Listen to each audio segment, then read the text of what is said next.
بسم اللہ الرحمن الرحیم۔ السلام علیکم پیارے دوستو، آج میں آپ کو اخلاص کا مظاہرہ کا واقعہ سناتا ہوں۔ حکیم الامت حضرت تھانوی رحمۃ اللہ علیہ نے فرمایا کہ مولانا شاہ اسماعیل شہید نے ایک مرتبہ مراد آباد میں وعظ بیان فرمایا۔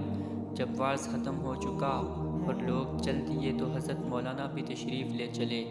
دروازے پر ایک بوڑھے شخص ملے۔ انہوں نے پوچھا کہ کیا وعظ ختم ہو چکا؟ لوگوں نے کہا ہاں ختم ہو چکا ہے۔ بوڑھے نے بہت افسوس کیا کہ میں وعظ سے محروم رہا۔ انا للہ و انا الیہ راجعون کہا۔